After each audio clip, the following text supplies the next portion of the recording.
मुल्के सुखन के शाही तुमको रजा मुसल्लम, जिस सिमत आ गए हो सिक्के बिठा दिए हैं, जिस सिमत आ गए हो सिक्के बिठा दिए हैं। अल्लाह तबारक व तआला कुरान मजीद में इरशाद फरमाता है, या अय्युहल्लज़ीना आमनु तक़ुल्लाह व कूनू मअस सादिक़ीन, ऐ ईमान वालों सच्चों के दामन से वाबस्ता हो जाओ, यानी कि सच्चों के साथ हो जाओ। जब लोगों ने गौसे आजम को सच्चा पाया तो उनके दामन से वाबस्ता हो गए और कादरी कहलाने लगे। जब लोगों ने ख्वाजा अजमेरी को सच्चा पाया तो उनके दामन से वाबस्ता हो गए और चिश्ती कहलाने लगे। जब लोगों ने कुत्सी आज़म हिंद को सच्चा पाया तो उनके दामन से वाबस्ता हो गए और नूरी कहलाने लगे। जब लोगों ने इमाम अहमद रजा खान फाजले बरेलवी रज़ियल्लाहु ताला अन्हु को सच्चा पाते हैं तो उनके दामन से वाबस्ता हो जाते हैं और रिज़वी कहलाने लगते हैं। अज़ीज़ान मिल्लत इस्लाम आला हज़रत की जात वो जात होती है। आला हज़रत की जिंदगी देखें, आला हज़रत की सीरत को पढ़ें, आला हज़रत ने किस तरह अपनी जिंदगी को सुन्नत मुस्तफा पर गुजारा है। आप तारीख उठाकर पढ़ेंगे तो आपको मालूम होगा कि किताबों में जो सबसे अफजल मानी जाती है वो फतावा रज़विया लिखने वाला कोई और शख्स नहीं है बल्कि आला हज़रत की जात है। कंजुल ईमान लिखने वाला कोई और नहीं है बल्कि आला हज़रत की जात है। अल्लाहु अकबर। तो हजारों से ज्यादा किताब लिखने वाला कोई और नहीं है बल्कि बरेली के सरजमीन पर इमाम अहमद रज़ा खान की जात है, जो हर उलूम में माहिर थे, हर फन के माहिर थे। कोई भी, चाहे वो कॉलेज की पढ़ाई हो या यूनिवर्सिटी की पढ़ाई हो या स्कूल की पढ़ाई हो या मदारिस की पढ़ाई हो, वो हर चीज में माहिर रहते थे। आला हजरत का बचपन का आलम है।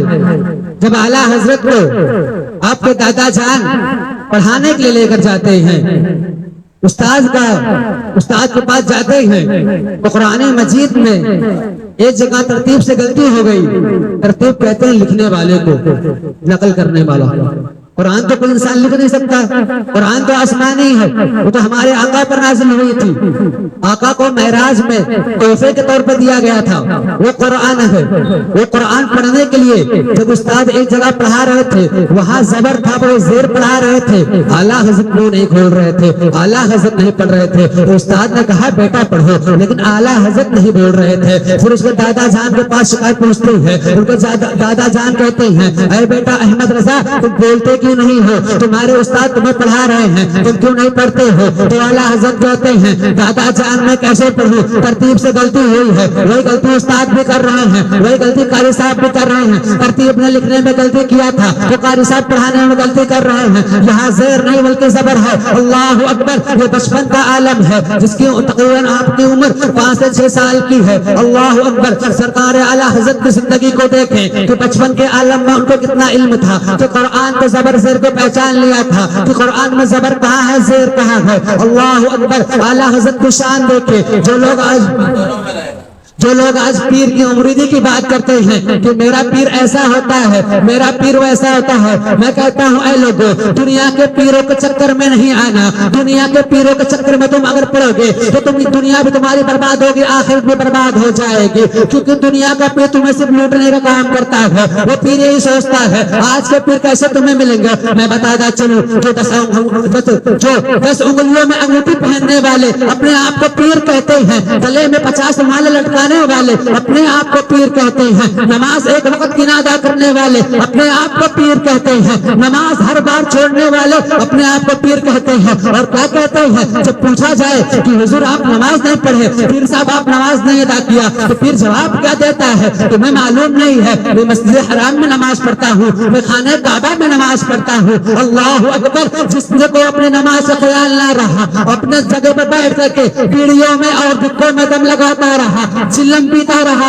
और कहता है कि मैं पीर हूँ, 10 उंगलियों में ऊँटी पहनता रहा। याद कि शरीयत में इजाजत तो नहीं है। आप कोई भी हदीस लाकर हमें दिखा दे कि 10 उंगलियों में ऊँटी पहनने के लिए इजाजत कौन सी शरीयत देती है, गले में 50 माले लटकाने की कौन सी शरीयत इजाजत देती है। अरे तुम्हें अगर दामन पकड़ना हो तो किसी ऐसे का दामन पकड़ो जिससे मदीने वाला भी राजी हो जाए, जिससे खुदा भी राजी हो, ऐसे का दामन थामो। ऐसे का दामन थामने से क्या मतलब होता है, जो एक वक्त की नमाज नहीं पढ़ता है लेकिन पूरा दस्तरखान साफ किया जाता है, लोग तुम्हारी जेब में सिर्फ नजर रहती है। आज के पीरों का माहौल ये है। चलो मैं तुम्हें पीर दिखाता हूँ, ज्यादा दूर नहीं, हिंदुस्तान के साथ जमीन पर बरेली शरीफ चलो, तुम्हें वहां का पीर दिखाता हूँ। हुजूर कादिर शरिया ने क्या एक वक्त की नमाज छोड़ी थी, मुफ्ती आजम हिंद ने क्या एक वक्त की नमाज छोड़ी थी, गौसे आजम ने क्या एक वक्त की नमाज छोड़ा था, ख्वाजा अजमेरी ने क्या एक वक्त की नमाज छोड़ा था, इमाम अहमद रजा खान फाजली बरेलवी ने क्या एक वक्त की नमाज छोड़ा था। अल्लाह अकबर। गौसे आजम से बड़ा पीर कौन है दुनिया के अंदर? ख्वाजा मोइनुद्दीन से बड़ा पीर कैसे हो सकता है? आला हजरत से बड़ा पीर कौन है?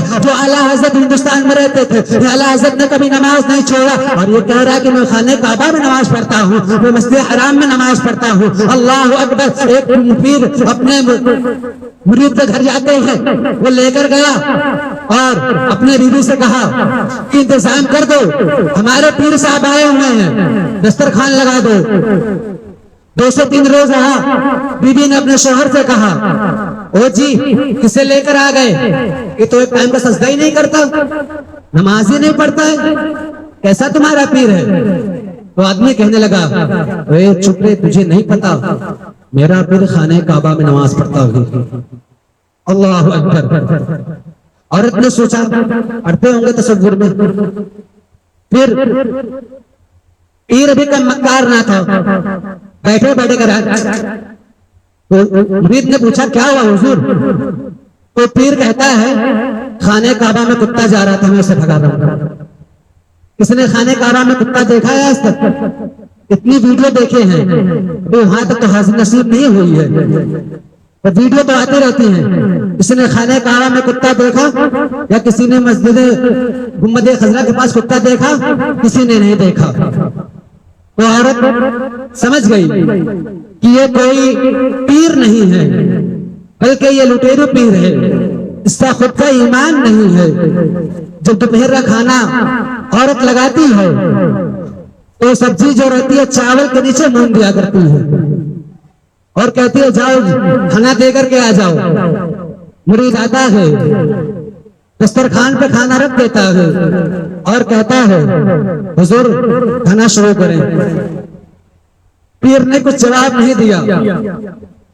फिर कहता है हुजूर खाना शुरू करें।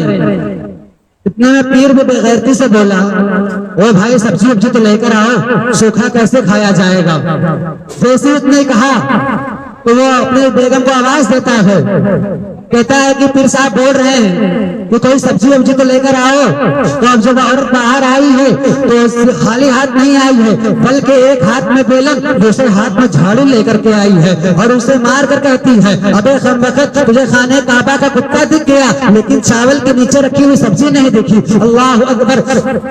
और पीर देखो बरेली के साथ जमीन पर आला हजरत को जो बंदी हजरात थे, यानी गुस्ताखे रसूल नजदियत वाले लोग आला हजरत को बुरा भला कितना कहते थे, जहां तक के आला हजरत को इसी गुस्ताखे रसूल ने खुतूत पर खुतूत भेज रहा था और खुतूत में गालियां लिखकर भेज रहा था, कोई और चीज नहीं। तो जो आला हजरत के खादिम हजरत थे वो आला हजरत को जब वो पढ़कर सुनाते थे तो आला हजरत मुस्कुराने लगते थे। खादिम ने पूछा कि हुजूर आप मुस्कुरा क्यों रहे हैं? आपको गुस्ताखे रसूल ने गालियां लिखकर भेजा है, आपके चेहरे पर मुस्कुराहट किस बात की? उसने आपको दुआ नहीं दी है, उसने आपने तारीफ नहीं की है। अल्लाह अकबर। आला हजरत का जवाब सुनो मेरे प्यारो। आला हजरत ने कहा कि गुस्ताखे रसूल जिस वक्त मुझे बुरा भला कह रहा होगा, जिस वक्त मुझे गालियां लिख रहा होगा, उतनी देर उसकी जुबान खामोश रही होगी। मेरे आका की शान में गुस्ताखियां तो नहीं कर रहा था, इसलिए मैं मुस्कुरा रहा हूँ। मुझे इमाम अहमद रजा को अपनी गुस्ताखी बर्दाश्त हो, लेकिन कोई मुस्तफा के बारे में उंगली उठाओ, ये हरगिज मुझे गवारा नहीं है। अल्लाह अकबर। ये थी आला हजरत की जात। अल्लाह अकबर। आला हजरत एक बार बैठे हुए थे, इतने में एक भिखारी आता है और भिखारी आने के बाद अर्ज करता है कि मुझे 10 रुपया दे दो वरना तेरी हवेली पलटा दूंगा। अल्लाह अकबर। आला हजरत ने कहा तुझे जो चाहिए ले ले, मेरी हवेली पलटाने की बात क्यों करता है? खुदा के हुक्म पर दावा क्यों करता है? मुस्तफा के शरीयत पे दावा क्यों करता है? तो वो कहता है हो कि नहीं मुझे अगर 10 रुपए नहीं दोगे तो मैं तुम्हारी हवेली पलटा दूंगा। अल्लाह अकबर। फिर आला हज़रत ने कहा 10 के बजाय 20 ले ले या और ज्यादा चाहिए तो ले ले, पर ये बात ना कर कि तेरी हवेली पलटा दूंगा।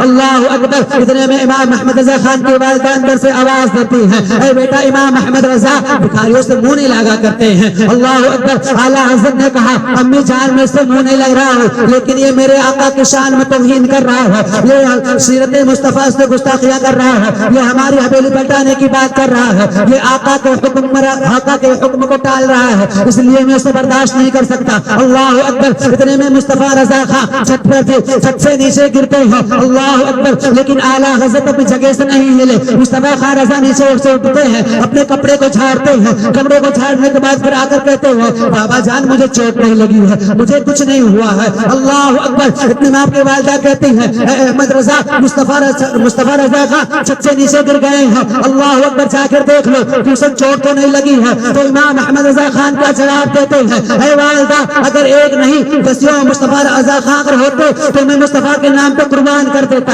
लेकिन एक ही है उसको कुर्बान, एक ही है ये भी उसको चोट नहीं लगी है, इसे कोई तकलीफ नहीं हुई है। अल्लाह अकबर। लेकिन मुस्तफा खां रजा, लेकिन इमाम अहमद रजा अपनी जगह को नहीं छोड़ते हैं। इतने में वो कहता है मुझे 10 रुपया दे दो वरना मैं हवेली पलटा दूंगा। अल्लाह अकबर। इमाम अहमद रजा खान को जलाल आता है और अपनी ज्योति उल्टी करके आगे कर देते हैं और फरमाते हैं ले तो मेरी अगर ज्योति करके दिखा दे, अगर तेरे अंदर हिम्मत है, तेरे अंदर पावर है तो मेरी ज्योति को सीधे करके पहले दिखा दे, फिर हवेली पलटाने की बात करना। अल्लाह अकबर। भिखारी ने पहले एक हाथ से ज्योति को सीधा करना चाहा, लेकिन ज्योति को हिला ना पाया, तो दोनों हाथ लगाना चाहा, फिर ज्योति को नहीं हिला पाया। फिर वो थक कर कहता है अहमद रजा तुमने कोई जादू किया है, मौलाना तुमने कोई जादू कर दिया है कि ज्योति जमीन से हिल नहीं रही है, तुमने जरूर चिपका दिया है जादू करके। अल्लाह अकबर। इमाम अहमद रजा खान कहते हैं अबे नादान तुझे पता नहीं है, मैंने ज्योति को नहीं चिपकाया है, बल्कि मैंने जिस आका को शरीयत में बचा रहा हूँ, जिस आका के लिए अपनी जिंदगी कुर्बान कर रहा हूँ, वही आका मदद के लिए हमारे आते हैं, वो मेरे आका की ये शान है। जब तू इमाम अहमद रजा की ज्योति नहीं सीधी कर सकता है तो फिर हवेली पलटाने की कैसी बात करता है। अल्लाह अकबर। ये है हमारे आका की शान, ये है हमारे आला हज़रत की शान। अल्लाह अकबर। एक मर्तबा हज के लिए आला हज़रत गए, वहां से मदीना रवाना हो। मदीने में तकरीबन कुछ 100 साल पहले गुम्बद खजरा के सामने खजूर का दरख्त हुआ करता था। वहां पे काफी लोग आते हैं और आते रहते हैं। एक शायर ने जब देखा खजूर का दरख्त गुम्बद खजरा के सामने, उसने कलम उठाया और शेर लिख दिया। शेर क्या लिखा? यूं है दरख्त हजरत वाला के सामने, यूं है दरख्त हजरत वाला के सामने, मजनू है जैसे खैमे लैला के सामने। सभियों ने बहुत सुभान अल्लाह माशाअल्लाह से उसे नवाजा शायर को। पर ये जब बात आला हजरत तक पहुंची, आला हजरत ने शेर को जब पढ़ा, शेर को जब सुना, तो आला हजरत उसके पास आते हैं और आकर कहते हैं कि तुमने जो शेर कहा है वो शेर मुकम्मल नहीं है। तो वो आला हजरत से कहता है ए अहमद रजा, गलती निकालना तो आसान है, अगर तुम दम रखते हो तो ये शेर मुकम्मल करके बताओ। ऐसे तो हर कोई कह देता है कि शेर मुकम्मल नहीं है। अगर तुम्हारे पास दम है, तुम इल्म रखते हो, वो शेर मुकम्मल करके बताओ तो मैं जानूंगा कि हाँ मेरे शेर में गलती है। इमाम अहमद रजा खान ने कलम निकाला और कहा तूने जो शेर कहा है यूं है दरख्त हजरत वाला के सामने, ये बिल्कुल दुरुस्त है, पर मजनू है जैसे खैमे लैला के सामने। ये जो जन्नत की जमीन है जो तूने खैमे लैला से तशबीह की है, ये मेरा इश्क इसे कबूल नहीं करता है, इसलिए दूसरा शेर में लिखता हूँ कुदसी है जैसे अर्श मुअल्ला के सामने। जब इमाम अहमद रजा खान ने पूरा शेर मुकम्मल किया यूं है दरख्त हजरत वाला के सामने, कुदसी है जैसे अर्श माला के सामने। सारे लोग झूम पड़े और कह दिया कि हाँ ये शेर अब मुकम्मल हो गया है, ये आला हजरत की जात है। आला हजरत ने कितने सारे शेर कहे हैं, आप हदाय के बख्शिश उठाकर देखेंगे तो आला हजरत के हर अशआर में आका का प्यार झलकता हुआ मिलेगा, आका की मोहब्बत मिलेगी जो आला हजरत ने शेर कह दिया है। अल्लाह अकबर। आला हजरत अजीमुल बरकत की शान बेइंतहा है।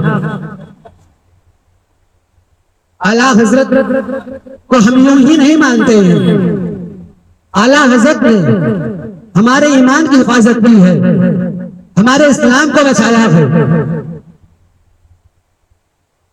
इसलिए तो हम सुन्नी कहते हैं, मुल्के सुखन के शाही तुमको रजा मुसल्लम, मुल्के सुखन के शाही तुमको रजा मुसल्लम, जिस सिम खा गए हो सिक्के बिठा दिए हैं।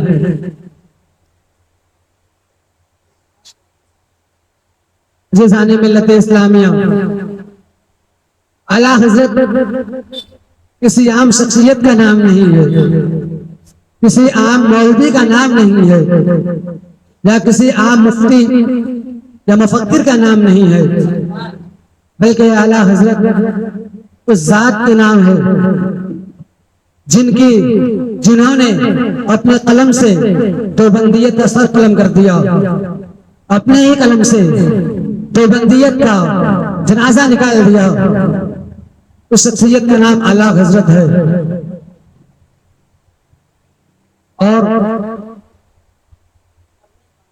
एक मर्तबा आला हजरत के मुरीद नवाब अमजद अली खान शिकार के लिए गए थे, शिकारी थे, जानवर को शिकार करने के लिए गए।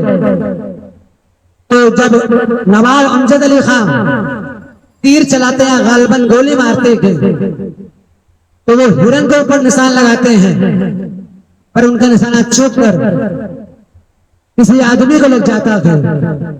कुछ दिनों बाद जब उनका गुनाह यानी उनका जुर्म जब साबित हो जाता है, कोर्ट में लेकर जाया जाता है नवाब अमजद अली खान को। ये आला हजरत के मुरीद है। जो लोग आज आला हजरत के ऊपर उंगलियां उठाते हैं, जो कहते हैं आला हजरत को इल्म नहीं था, वो गौर से सुने। ये आला हजरत का मुरीद कोर्ट में गया तो जो जज था वो अंग्रेज था, अंग्रेजों का दौर ज्यादा था उस वक्त। तो उसने अमजद अली खान को फांसी की सजा सुनाई और कहा फला दिन फला टाइम इनकी फांसी हो जाएगी। जब जैसे वक्त करीब आता रहा फांसी का, वैसे लोग अमजद अली खान को देखने के लिए आया करते थे और दोस्तों अहबाब आया करते थे, घर वाले और रिश्तेदार तमाम लोग आते थे और घर वाले रोने लगते थे। तो अमजद अली खान ने क्या कहा घर वालों से कि रोते किस बात पे हो? तो लोगों ने कहा तुम्हारा कुछ ही वक्त बचा है, तुम दुनिया से रुखसत होने वाले हो, तुम्हें फांसी दे दी जाएगी, तुम्हारा इंतकाल हो जाएगा। अल्लाह अकबर। अमजद अली खान ने कहा जाओ, मुझे फांसी नहीं होगी, मुझे फांसी नहीं होगी। जिस दिन जिस तारीख को मेरी फांसी है उसी दिन मैं घर पर आकर सुबह का नाश्ता करूंगा, नाश्ता तैयार रखना। लोगों ने सोचा कि शर्मिंदगी से ऐसा बोल रहे हैं, लगता है इनको सदमा लग गया है, इनका दिमाग खराब हो गया है, इसलिए बहकी बहकी बातें कर रहे हैं। अल्लाह अकबर। जब वक्त करीब आया उसको लेकर जाया जाता है, फांसी की सूली पर जब से गले में फंदा डालते हैं, अरे बटन दबाने वाला ही था। इतने में एक आकर कहता है कि फांसी रोक दी जाए, किसी की फांसी नहीं होगी। मलका विक्टोरिया की गुलपोशी की खुशी में, ताजपोशी की खुशी में आज सबकी फांसी रुकवा दी गई है। अल्लाह अकबर। नवाब अमजद अली खान को फांसी से हटा दिया जाता है, उनकी फांसी कैंसिल हो जाती है। लोगों ने सोचा चलो फांसी हो गई होगी, चलो मैं उनकी लाश को लेकर आते हैं, चलो जनाजा को लेकर आ जाएंगे। अभी घर वाले प्लानिंग कर रहे थे, अभी निकलने के बारे में सोच रहे थे। जैसे ही घर से निकलते हैं सामने क्या देखते हैं कि अमजद अली खान बाहर आ रहे हैं। अल्लाह अकबर। तमाम लोगों ने देखकर हैरान हो गए, इनकी तो फांसी थी, इनकी तो फांसी थी, ये कहां से आ रहे हैं। अल्लाह अकबर। जब पास में आते हैं वो कहते हैं तुम्हारी तो फांसी थी, तुम कैसे बचकर आ गए। कोर्ट से तुमने ऐसा क्या कर दिया कि तुम्हारे साथ तुम्हारी फांसी रुकवा दी गई। अल्लाह अकबर। अमजद अली खान ने क्या कहा कि मैंने कहा था कि मेरी जिस दिन फांसी होगी उस दिन मैं नाश्ता घर पर आकर करूंगा। नाश्ता दो कहां पर है। लोग हैरान हो गए और पूछा बताओ बात क्या है, कैसे तुम बचकर आ गए। तो अमजद अली खान ने कहा कि जब मैं जेल में था, कोर्ट कचहरी के अंदर था, तो मेरे पीर मुर्शिद आला हजरत खान में तशरीफ लाए और फरमाया ए अमजद अली घबराओ नहीं, तुम्हारी उम्र अभी बाकी है, तुम्हें मौत नहीं हो सकती है। इसलिए मुझे यकीन था कि मेरे पीर जो कहते हैं वो हो जाया करता है। अल्लाह अकबर। सभी ने हैरान हो गए, ये है पीर आला हजरत। ऐसे पीर का दामन पकड़ो जो मुसीबत में भी काम आ जाए, ऐसे पीर का दामन ना पकड़ना जो सिर्फ तुम्हारे जेब पर नजर रखा करे। अल्लाह अकबर।